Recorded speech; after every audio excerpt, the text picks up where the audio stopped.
नमस्कार। Fact seeking Dolma में आप सभी का स्वागत है।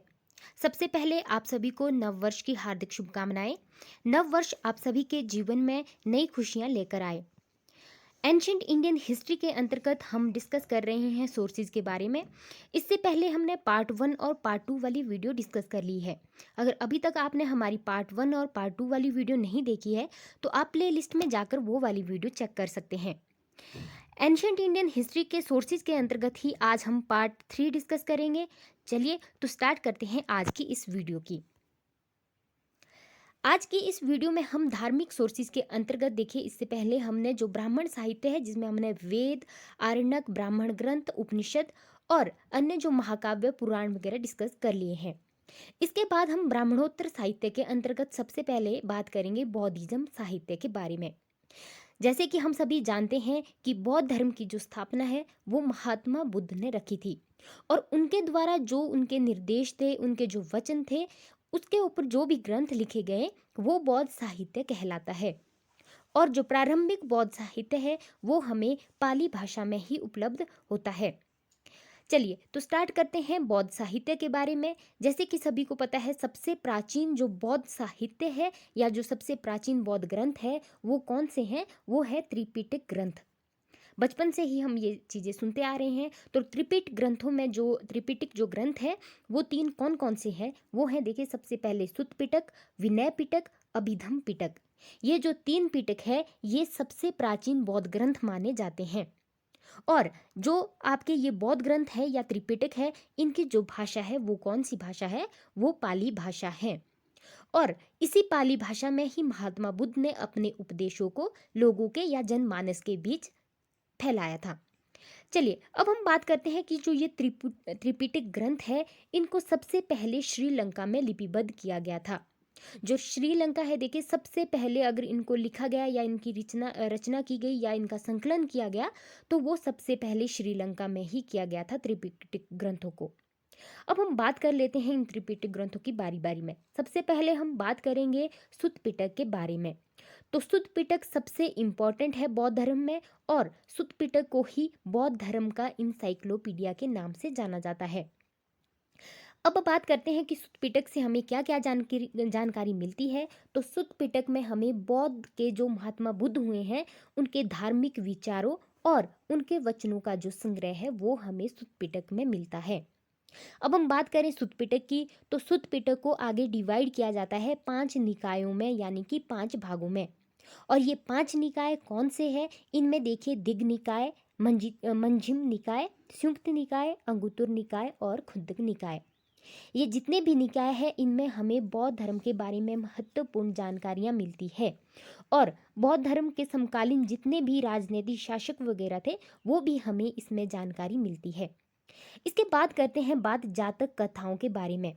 जातक कथाएं जिनकी संख्या 550 के आसपास मानी जाती है। जातक कथाएं वे कथाएं हैं जो महात्मा बुद्ध के पूर्व जन्मों की कहानियां हैं। इंपॉर्टेंट है, हर एग्जाम में जातक कथाओं से रिलेटेड क्वेश्चन आता है। अब हम बात करते हैं ये जो जातक कथाएं हैं, देखिए, ये सुत्त पिटक के किस भाग के पार्ट हैं? तो जातक कथाएं खुद्दक निकाय का भाग है जो कि बुद्ध के पूर्व जन्म की कथाएं हैं। चलिए अब इसके बाद हम बात करते हैं आगे विनय पिटक के बारे में। विनय पिटक जो कि दूसरा पिटक है। विनय पिटक में हमें बौद्ध संघ के नियम, आचार विचारों और विधि निषेधों का संग्रह इसमें हमें मिलता है। जो अब जैसे ही महात्मा बुद्ध ने अपने धर्म का प्रचार प्रसार किया तो उनके क्या बनने हो गए? उनके अनुयायी बनने शुरू हो गए। तो महात्मा बुद्ध ने ही बौद्ध संघ यानी कि ऐसे आश्रम या मठों की क्या कर दी थी? नींव रख ली थी। और इन मठों में जो नियम होते थे, अनुशासन होते थे, जितने भी नीति नियम होते थे या जो विचार होते थे, उन सभी का संग्रह हमें किस पिटक में मिलता है? वो हमें विनय पिटक में मिलता है। और इसी विनय पिटक के अनुसार इसमें ये जानकारी मिलती है कि जो महात्मा बुद्ध हैं वो क्या थे? वो स्वामी महावीर के समकालीन थे। स्वामी महावीर ने किस धर्म का प्रवर्तन किया था? तो स्वामी महावीर जो थे ये आपके जैन धर्म के 24वें तीर्थकर थे। ठीक है, ये हो गया विनय पिटक। अब हम तीसरे पिटक के बारे में बात करते हैं। जो थर्ड पिटक है, देखिए, हमारा वो है अभिधम पिटक। अभिधम पिटक में हमें बौद्ध धर्म के जो दार्शनिक सिद्धांत है देखिए उनके बारे में जानकारी मिलती है। और ये जो अभिधम पिटक है ये सबसे बाद में लिखा गया था। तीनों पिटकों में सबसे बाद में क्या किया गया था, अभिधम पिटक लिखा गया था। और इसी पिटक में देखिए हमें सबसे पहली बार संस्कृत भाषा के बारे में प्रयोग मिलता है। तो ये बात ध्यान रखना कि अगर हमें संस्कृत भाषा का प्रयोग हमें पिटक ग्रंथों में मिलता है तो वो हमें अभिधम पिटक में मिलता है। इससे पहले हमें संस्कृत के बारे में बौद्ध ग्रंथों में जानकारी नहीं मिलती है। अब बात करते हैं अभिधम पिटक का जो सबसे महत्वपूर्ण ग्रंथ है वो है कथावथु। कथावथु के बारे में आपको बता देती हूँ। जब बौद्ध बौद्ध धर्म की तीसरी संगति हुई थी, तीसरी संगति महाराजा अशोक के काल में हुई थी और महाराज अशोक ने ही इसे आयोजित किया था। तो इस तीसरी संगति के जो अध्यक्ष थे मोगलीपुत्र तिस, उनके द्वारा ही कथावथु नामक ग्रंथ की रचना की गई थी। तो अभिधम पिटक का जो महत्वपूर्ण ग्रंथ है वो कौन सा ग्रंथ है, वो कथावथु है। अब हम बात करते हैं इसके बाद पाली भाषा में जो अन्य बौद्ध ग्रंथ है उनके बारे में। सबसे पहले हम बात करते हैं मिलिंद पिन्हो की। मोस्ट इम्पॉर्टेंट रचना है पाली भाषा में बौद्ध ग्रंथ से संबंधित। इसके रचनाकार कौन है, इसके रचनाकार माने जाते हैं नागसेन। और इसमें हमें यवन राजा जो मीनांडर है और बौद्ध भिक्षु नागसेन के बीच जो दार्शनिक वार्तालाप हुए हैं उनके बारे में जानकारी मिलती है मिलिंद पिन्हो में। इसके बाद अन्य जो पाली भाषा में ग्रंथ है वो है दीपवंश और महावंश। ये जो दीपवंश और महावंश है ये क्या मानी जाती है, ये सिंहली अनुश्रुतियां मानी जाती है। सिंहली प्रदेश कौन सा देश कहलाता है, ये श्रीलंका का ही नाम है। तो जो दीपवंश और महावंश ग्रंथ है इनकी रचना हम श्रीलंका में हुई है और इसमें हमें मौर्यकालीन इतिहास के बारे में जानकारी मिलती है। तो ये हो गए पाली भाषा के कुछ ग्रंथ। आगे हम बढ़ते हैं। आगे हम बात करते हैं संस्कृत भाषा में जो बौद्ध साहित्य की रचना हुई है उनके बारे में बातचीत कर लेते हैं। सबसे पहले देखिए जो संस्कृत में बौद्ध साहित्य हमें बड़े स्तर पर मिलता है वो है वसुमित्र का विभाषा शास्त्र। जो वसुमित्र का विभाषा शास्त्र है देखिए ये चौथी बौद्ध संगति जब आयोजित की गई थी कुषाण वंश के शासक कनिष्क प्रथम के द्वारा कुंडल वन कश्मीर में, तो उसमें वसुमित्र के द्वारा विभाषा शास्त्र का क्या किया गया था, विभाषा शास्त्र की रचना की गई थी। विभाषा शास्त्र के अलावा जो अन्य संस्कृत में लिखे गए बौद्ध साहित्य या बौद्ध ग्रंथ है वो है अवदान शतक, दिव्यवदान, महावस्तु, ललित विस्तर, बुद्ध चरित, माध्यमिक कारिका आदि जो प्रमुख ग्रंथ है वो किस भाषा से संबंधित है, ये संस्कृत भाषा से संबंधित बौद्ध ग्रंथ हैं। इसके अलावा हम देखते हैं बुद्ध चरित। ये बुद्ध चरित जो रचना है इससे संबंधित जानकारी मैं आपको बता देती हूँ कि बुद्ध चरित के जो रचनाकार हैं वो कौन थे, वो थे अश्वघोष। और इसी बुद्ध चरित को बौद्धों की रामायण के नाम से जाना जाता है। तो ये कुछ था आपके बीच बौद्ध साहित्य। अब इसके बाद हम बात करते हैं जो ब्राह्मणोत्तर साहित्य है उसके अंतर्गत बात करेंगे हम जैन साहित्य के बारे में। तो जैन साहित्य देखिए, जैन साहित्य के अंतर्गत जैसे कि हम सभी जानते हैं कि जैन धर्म में प्रवर्तक कितने हुए हैं जैन धर्म के, इसमें हम 24 तीर्थकरों को प्रमुख मानते हैं। और जो 24वें तीर्थकर थे महावीर स्वामी वही क्या माने जाते हैं, सर्वश्रेष्ठ क्या माने जाते हैं, तीर्थकर माने जाते हैं। अब बात करते हैं जो जैन धर्म से संबंधित साहित्य है उसे क्या कहा जाता है, उसे आगम कहा जाता है। आगम का अर्थ यानी कि सिद्धांत कहा जाता है। और जैन साहित्य हमें किस भाषा में मिलते हैं, ये हमें अर्धमागधी भाषा में मिलते हैं। सबसे पहले जो जैनियों की सबसे प्राचीन जो रचना मानी जाती है वो पुब्बो नाम से या पूर्वो नाम से जानी जाती है, जिसके रचनाकार किसे माना जाता है, जिसके रचनाकार स्वयं स्वामी महावीर को माना जाता है। तो जो पुब्बो है ये सबसे प्राचीन रचना मानी जाती है जैनियों की। अब हम बात करते हैं जो आगम ग्रंथ है देखिए इनकी जो टोटल संख्या है वो कितनी मानी जाती है, वो मानी जाती है 46। और ये जो आगम ग्रंथ है इसके अंतर्गत 12 अंग, 12 उपांग, 10 प्रकीर्ण, 6 छेद सूत्र, 6 मूल सूत्र, अनुयोग सूत्र और नंदी सूत्र प्रमुख हैं। अब हम बात करते हैं आगम ग्रंथ है इनमें जो सबसे इम्पोर्टेंट है या सबसे महत्वपूर्ण है वो है 12 अंग। जो 12 अंग है देखिए, इन्हीं 12 अंगों में ही हमें जैन भिक्षुओं के जो नियम होते हैं उनके बारे में जानकारी मिलती है। महावीर स्वामी की जो शिक्षाएं हैं उनके बारे में जानकारी मिलती है। इसके अलावा जो ब्रह्मांड की जानकारी है या काल विभाजन है, मरने के बाद की जो स्थितियां हैं, इन सभी चीज़ों के बारे में हमें ही अंग, जो 12 अंग है, इनमें ही हमें इसके बारे में जानकारी मिलती है। इसके बाद जो जैन साहित्य है उसके अंतर्गत पुराण आते हैं जो महत्वपूर्ण भूमिका रखते हैं। जो हमारा ब्राह्मण साहित्य है देखिए, ब्राह्मण साहित्य में भी पुराण महत्वपूर्ण भूमिका रखते हैं और पुराणों की संख्या मेनली 18 मानी जाती है ब्राह्मण साहित्य में। तो जैन साहित्य में भी पुराण है और इन्हें चरित भी कहा जाता है। ये जो पुराण है जैन धर्म से संबंधित, ये प्राकृतिक, संस्कृत और अपभ्रंश भाषा में है। तो प्रमुख जो जैन धर्म से संबंधित पुराण है वो कौन कौन से पुराण है? वो है पद्म पुराण, हरिवंश पुराण, आदि पुराण और कालिका पुराण।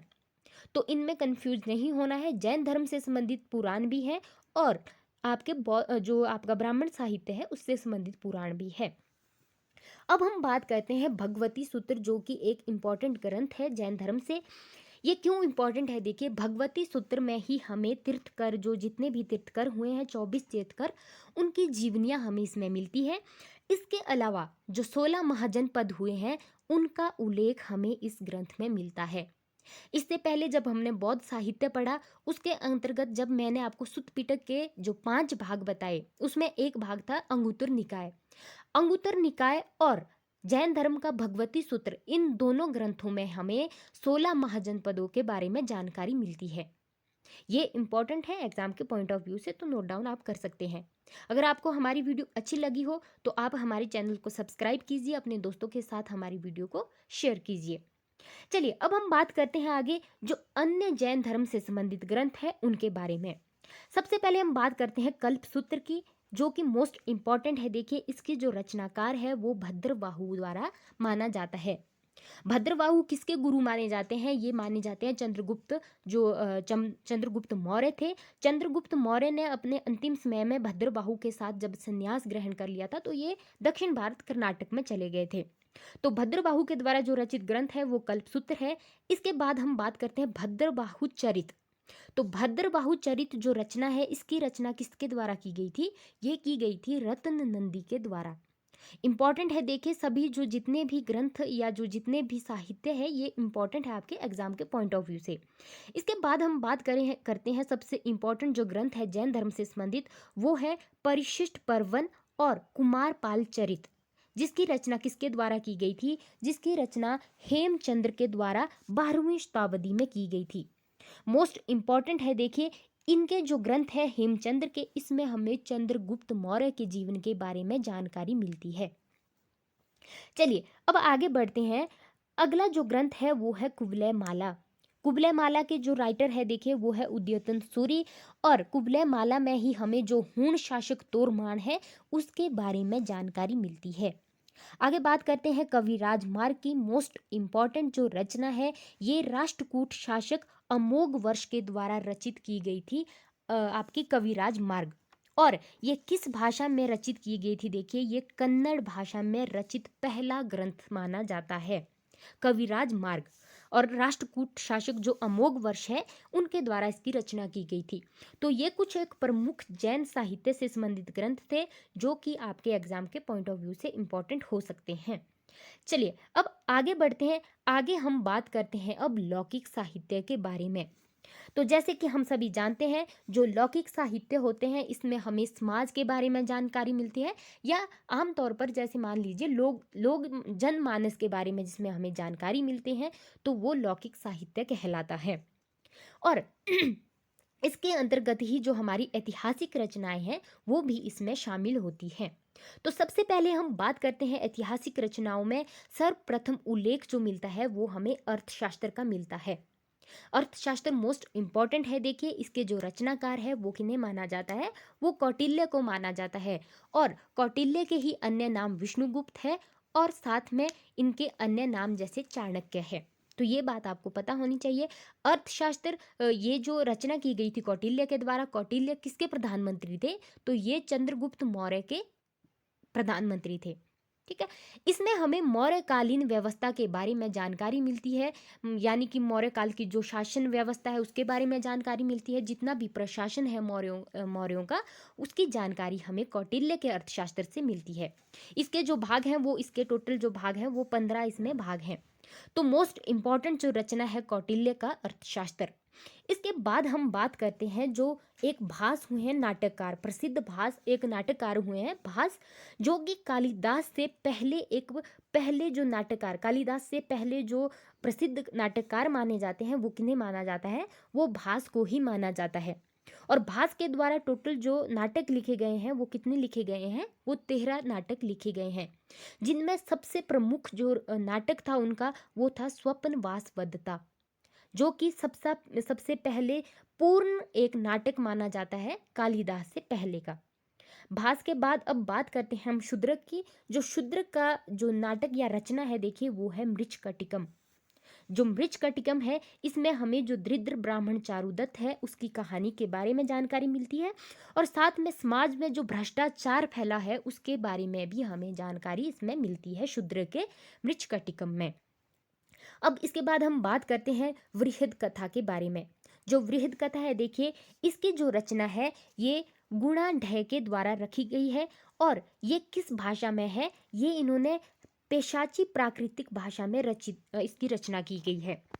और जो गुणा ढय की जो आपकी गुणा ढय की जो रचना है आपकी वृहद कथा, जो क्षमेंद्र हुए 11वीं शताब्दी में एक विद्वान, उन्होंने इस पर वृहद कथा मंजरी रचना लिखी थी गुणाढ्य की वृहद कथा पर। और जो सोमदेव है उन्होंने भी इस पर अपना एक संस्कृत में रूपांतरण किया था इसी रचना पर। जो गुणाढ्य थे उन्होंने इस अपनी जो अपना ग्रंथ है वृहद कथा, इसमें स्टार्टिंग में 7 लाख श्लोक लिखे थे, और वो भी अपने रक्त से लिखे थे। बाद में इन्होंने अपने जो 6 लाख श्लोक है वो जला दिए थे, और जो आज की डेट में हमें वृहद कथा जो ग्रंथ मिलता है उसमें हमें 1 लाख श्लोक ही मिलते हैं। इसके बाद अगली बात करते हैं, अगला जो मेन जो ग्रंथ माना जाता है वो है पाणिनि की अष्टाध्यायी। तो पाणिनि की जो अष्टाध्यायी है वो एक व्याकरणिक कृति है, और पाणिनि जो थे देखिए ये किसके समकालीन थे, ये थे महापद्म नंद, जो नंद डायनेस्टी थी देखिए मौर्य साम्राज्य से पहले जो महापद्म नंद थे उनके समकालीन थे पाणिनि।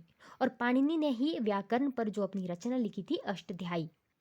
इसके बाद हम बात करते हैं पतंजलि के महाभाष्य की। ये जो रचनाएं हैं देखिए ये मोस्ट इम्पॉर्टेंट है, सभी एग्जाम में ये जो रचनाएं हैं ये आती हैं, तो ये आपके एग्जाम के पॉइंट ऑफ व्यू से इम्पॉर्टेंट हो सकती हैं।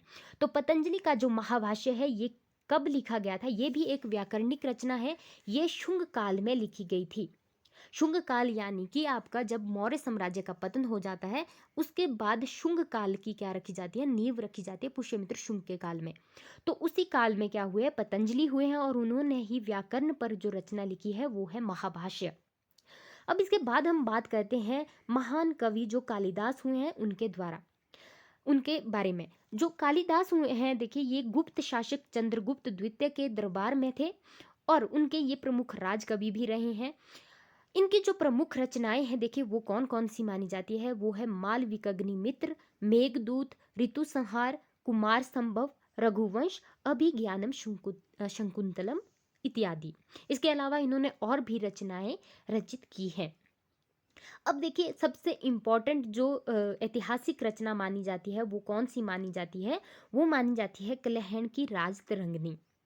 और जो कलहण की राजतरंगिणी है देखिए इसमें हमें कश्मीर के इतिहास की जानकारी मिलती है, और कलहण की राजतरंगिणी को ही प्रथम क्रमबद्ध ऐतिहासिक रचना के रूप में जाना जाता है।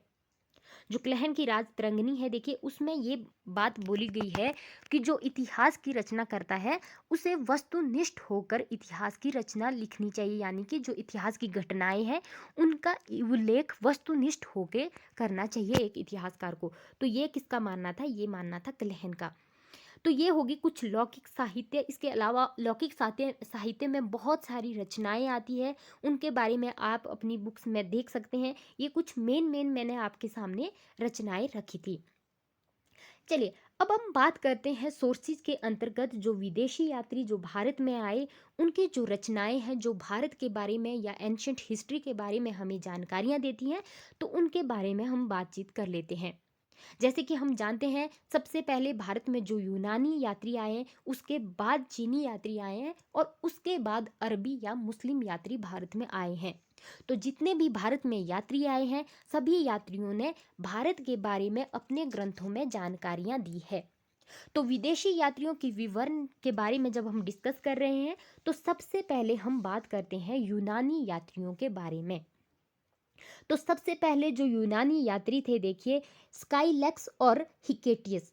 ये जो दोनों के दोनों विद्वान है, यूनानी विद्वान, इनकी जो रचनाएं हैं उनमें हमें भारत की जो भूमि है उनके बारे में जानकारी मिलती है। और जो स्काईलैक्स और हिकेटिस है, देखिए, भारत भूमि यानी कि जो सिंधु वाला एरिया है, इन दोनों ने जो भारत का जो अपने रचनाओं में जो वर्णन दिया है, वो जो भारत है वो है सिंधु नदी वाला एरिया। क्योंकि इन्होंने सिंधु नदी को क्या नाम दिया था? इन्होंने सिंधु नदी को नाम इंडस दिया था और इंडस के साथ वाला एरिया इंडिया कहलाया था। तो इस एरिया पे जो कदम सबसे पहले रखा था यूनानी यात्रियों ने, वो थे स्काईलैक्स और हिकेटियस। और इनके जो ग्रंथ है, रचनाएं हैं, उनमें हमें सिंधु वाले जो एरिया है उनका उनके बारे में जानकारी मिलती है। इसके बाद हम बात करते हैं हेरोडोटस के बारे में। जैसे कि हम सभी जानते हैं कि जो हेरोडोटस है, इन्हें फादर ऑफ हिस्ट्री के नाम से जाना जाता है और इनकी जो बुक है वो क्या है? उनकी बुक का नाम है हिस्टोरिका। हेरोडोटस भले ही भारत नहीं आए हैं, जो भारत आए थे यात्री इससे पहले, या जो अधिकारी आए हैं जिन्होंने सिंधु वाले एरिया पे अटैक किया था, तो उनसे जो भी भारत के बारे में जानकारी मिली थी, उन्हीं के आधार पर इन्होंने अपनी रचनाओं को क्या किया था? रचना में लिखा था भारत के बारे में। तो इन्होंने भारत और फारस के जो संबंध है उनका उल्लेख अपने ग्रंथ हिस्टोरिका में किया गया है। और इन्होंने क्या किया है? अपनी हिस्टोरिका में ये बताया है कि जो भारत है वो फारसी साम्राज्य का क्या था? एक प्रमुख प्रांत था। ठीक है, तो ये जानकारी हमें हेरोडोटस से मिलती है। इसके अलावा जो टेसियस है, देखिए, वो ईरानी राजवेद है। इन्होंने इंडिया पर एक ग्रंथ लिखा था अपना, जिसका नाम इन्होंने इंडिका रखा था। तो इसमें आपने कंफ्यूज नहीं होना है, टेसियस ने भी इंडिका नाम का ग्रंथ लिखा था। इसके बाद एक आगे हम एक और जो हिस्टोरियन या विद्वान थे, यूनानी विद्वान, वो थे मैग्स्थनीज। तो मैग्स्थनीज ने जो रचना लिखी थी उसका नाम भी इंडिका था। जो मैग्स्थनीज की इंडिका है, देखिए, वो पूरे के पूरे भारतवर्ष, जिसमें पूरा का पूरा भारतवर्ष के बारे में जानकारी मिलती है। जबकि जो टेसियस का इंडिका है उसमें हमें पर्टिकुलर जो सिंधु नदी वाला एरिया है उसके बारे में जानकारी मिलती है। तो ये डिफरेंस है दोनों की इंडिका में। ठीक है, तो ये बात आपने ध्यान में रख लेना है। हेरोडोटस और ये जो टेसियस थे, ये दोनों के दोनों भारत कभी नहीं आए थे। इन्होंने जो जन अनुश्रुतियां थी उन्हीं के आधार पर भारत के बारे में अपनी रचनाओं में लिखा था। इसके बाद हम बात करते हैं, जब सिकंदर ने भारत पर आक्रमण किया था, तो उस समय जो यात्री भारत आए थे उनके साथ, या जो उस समय के जिन्होंने अपनी रचनाएं रची है, उनके बारे में हम बात कर लेते हैं। तो सिकंदर के जो समकालीन है जिन्होंने अपनी रचनाओं में भारत के बारे में लिखा है, उनमें है नियार्कस, अरिस्टोबल और आनेसिक्रिटस। तो ये जो तीन विद्वान है, इन्होंने अपनी रचनाओं में क्या लिखा है? भारत के बारे में जानकारी दी है। अब हम सबसे इम्पॉर्टेंट जो विद्वान है, जो विदेशी विद्वान है, उनके बारे में बातचीत करते हैं, वो है मैग्स्थनीज। तो मैग्स्थनीज एक सीरिया का राजदूत था, ये हम सभी को पता है। ये किसके काल में आए थे या किसके शासनकाल में भारत आए थे? तो ये भारत में चंद्रगुप्त मौर्य के शासनकाल में आए थे। और ये किसके राजदूत बन के भारत में आए थे? तो सीरिया के जो शासक थे सेल्यूकस निकेटर, उनके राजदूत बन के ये भारत आए थे। और ये भारत बहुत वर्षों तक रहे थे और इन्होंने भारत के बारे में बहुत जानकारी दी है भारत में। और इन्होंने भारत में 7 वर्गों में भारत को डिवाइड किया था कि 7 वर्गों में भारत क्या है? विभाजित है। इसके अलावा और भी हमें इनकी रचना जो इंडिका है उसमें हमें जानकारी मिलती है। तो मैग्स्थनीज की इंडिका भी मोस्ट इम्पॉर्टेंट रचना है। अब हम अन्य जो यूनानी यात्री हैं उनके बारे में बातचीत कर लेते हैं। सबसे पहले डाइमेक है। डाइमेक किसके काल में भारत आया था? ये बिंदुसार, जो कि चंद्रगुप्त मौर्य का पुत्र था बिंदुसार, उनके काल में भारत आए थे। डायोनिसियस, ये अशोक के काल में भारत आए थे। Ptolemy, Plutarch, Justin, Strabo, Ariane, ये जो यूनानी यात्री है, इनके जो विवरण है, इनमें हमें भारत के बारे में जानकारी मिलती है। तो ये प्रमुख यूनानी यात्री हैं जिनके रचनाओं में हमें भारत के बारे में जानकारी मिलती है। इसके बाद अब हम बात कर लेते हैं चीनी यात्रियों के बारे में। जो चीनी यात्री हैं देखिए उनके बारे में हम बात करते हैं। जितने भी चीनी यात्री भारत आए उन्होंने भारत के बारे में जानकारी दी है। तो सबसे पहले हम जो चीनी यात्री है उसके बारे में बात करते हैं, वो है फाहियान। तो फाहियान के बारे में हम बात करते हैं। फाहियान किसके काल में आए थे? ये गुप्त काल में भारत आए थे और उस समय जो भारत के शासक थे वो थे चंद्रगुप्त द्वितीय। उनके काल में ये भारत आए थे और इनकी जो रचना है वो है क्यूकी। क्यूकी इनकी रचना है। और ये जो फाहियान है देखिए, ये जब भारत आए थे तो ये स्थल मार्ग से आए थे और जब वापिस ये चाइना गए थे तो ये जल मार्ग से वापिस होकर चले गए थे। और फाहियान ने जो मध्य भारत है देखिए, मध्य भारत को ब्राह्मणों के देश के नाम से पुकारा था। और इन्होंने अशोक के स्तंभों के बारे में भी हमें जानकारी दी है फाहियान के द्वारा। हालांकि इन्होंने उस समय के जो शासक है चंद्रगुप्त द्वितीय, उनके बारे में कोई भी जानकारी नहीं दी है। इसके बाद जो नेक्स्ट जो यात्री है चाइनीज यात्री, वो है ह्वेनसांग। जो ह्वेनसांग है वो सबसे प्रमुख यात्री माने जाते हैं और इन्हें यात्रियों का राजकुमार के नाम से भी जाना जाता है। ये किसके काल में आए हैं देखिए भारत? ये हर्षवर्धना के काल में क्या आए थे? भारत आए थे। और इन्होंने नालंदा जो विश्वविद्यालय है, ये कहाँ है? ये आपके बिहार में है। तो नालंदा विश्वविद्यालय से ही इन्होंने शिक्षा ग्रहण की थी। इनकी जो रचना है देखिए वो क्या है? वो है सी योकी। तो ये जो हर्षवर्धन के काल में जब ह्वेनसांग आए तो नालंदा विश्वविद्यालय जो है देखिए, नालंदा विश्वविद्यालय की जो स्थापना है वो गुप्त शासक जो कुमार गुप्त प्रथम हुए हैं उनके द्वारा रखी गई थी। तो उस समय जो नालंदा विश्वविद्यालय था वो अपनी पराकाष्ठा पर था, चरम पराकाष्ठा पर था। तो उस विश्वविद्यालय से ही इन्होंने शिक्षा ली थी ह्वेनसांग ने। तो इनकी रचनाओं में भी हमें महत्वपूर्ण जानकारी मिलती है भारत के बारे में। और जो यहाँ पे बौद्धिज्म से संबंधित या मठ है उनके बारे में भी हमें इनकी रचनाओं में जानकारियाँ मिलती है। इसके बाद जो नेक्स्ट है वो है इत्सिंग। ये 7वीं शताब्दी में भारत आए थे और इनकी जो प्रमुख रचना है वो है प्रमुख बौद्ध भिक्षुओं की आत्मकथाएं। और इसमें कितने बौद्ध भिक्षुओं के बारे में हमें जानकारी मिलती है? इसमें हमें 56 बौद्ध यात्रियों के बारे में जानकारी या 56 बौद्ध भिक्षुओं के बारे में जानकारी मिलती है इत्सिंग के रचना में। इसके अलावा जो अन्य चाइनीज यात्री है उसमें मा तवांगलिन, चाओ जुकुआ और महुयान प्रमुख है। सबसे इम्पोर्टेंट जो चाइनीज यात्री है वो कौन है? वो है ह्वेनसांग। तो ये थे प्रमुख चाइनीज यात्री। अब हम बात करते हैं अरबी यात्री यानी कि जो मुस्लिम यात्री भारत आए थे। सबसे पहले हम बात करते हैं जो मुस्लिम यात्री आए वो है इब्न खुर्दादब।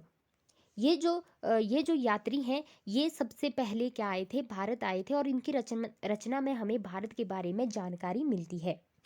ये जो यात्री अरब यात्री थे ये एक भूगोलवेता थे और इनकी जो रचना है देखिए, इन्होंने अरबी भाषा में अपनी रचना लिखी थी अरबी भाषा में, जो किताबुल मसालिक उल ममालिक के नाम से प्रसिद्ध है। और इसका अर्थ है जो राज्य हैं या जो मार्ग है उनके बारे में इस रचना में हमें जानकारी मिलती है।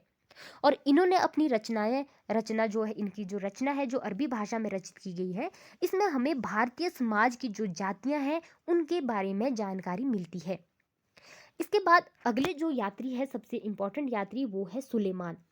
जो सुलेमान है देखिए, इन्होंने प्रतिहार, पाल और जो गुज्जर प्रतिहार है, गुज्जर प्रतिहार हो गए, पाल हो गए, राष्ट्रकूट जो राज्य हैं उनके बारे में लिखा है। और ये जो तीनों डायनेस्टियां है देखिए, गुज्जर प्रतिहार, पाल, राष्ट्रकूट, इन तीनों के बीच में एक संघर्ष हुआ था कन्नौज को लेकर। वो कौन सा संघर्ष हुआ था? वो कहलाता है त्रिपक्षीय संघर्ष।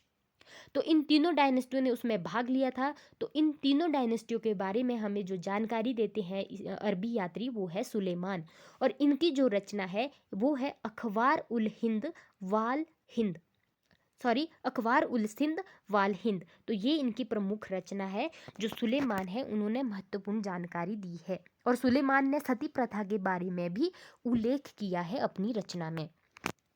इसके बाद हम बात करते हैं अगले जो यात्री हैं वो है अल मसूदी। इनकी जो रचना है देखिए वो है मुरुजुल जहाब। अल मसूदी जो है ये मुल्तान के जो सूर्य मंदिर है देखिए उसके बारे में विवरण देते हैं। और जो आपके अल मसूदी है इसके साथ ही ये मुल्तान में जो मुसलमानों या अरबों ने जो अपनी बस्तियां स्थापित की थी उनके बारे में भी जानकारी देते हैं। और गुज्जर प्रतिहारों को ये क्या मानते हैं, ये गुज्जर प्रतिहारों को ये मुसलमानों का मतलब कट्टर शत्रु मानते हैं, अल मसूदी। इसके बाद जो अगले मोस्ट इम्पॉर्टेंट विद्वान है या यात्री है वो कौन है, वो है अल बेरूनी। और अल बेरूनी का जो पूरा नाम है वो है अबू रेहान मोहम्मद इबन अहमद अल बेरूनी। जो अल बेरूनी है देखिए ये कहाँ से थे, देखिए ये किसके साथ भारत आए थे, ये आए थे महमूद गजनवी के साथ। महमूद गजनवी ने जब ख्वारिज्म पर अटैक किया था तब महमूद गजनवी ने इनको ख्वारिज्म से अपने साथ बंदी कर लिया था और फिर इन्हें अपना राजकवि भी घोषित किया था और अपने साथ इनको भारत ले आए थे। अल बेरूनी ने अपनी जो रचना लिखी है वो प्रसिद्ध है तहकीक ए हिंद। और जो अल बेरूनी है देखिए वो पहले ऐसे मुसलमान थे जिन्होंने क्या किया था, जिन्होंने संस्कृत को क्या किया था, पढ़ा था या संस्कृत को सीखा था। तो वो पहले मुस्लिम व्यक्ति थे जिन्होंने संस्कृत को सीखा था। और अल बेरूनी की जो रचना है देखिए उसमें हमें भारतीय जाति व्यवस्था की जो कठोरता है उसके बारे में टिप्पणी मिलती है।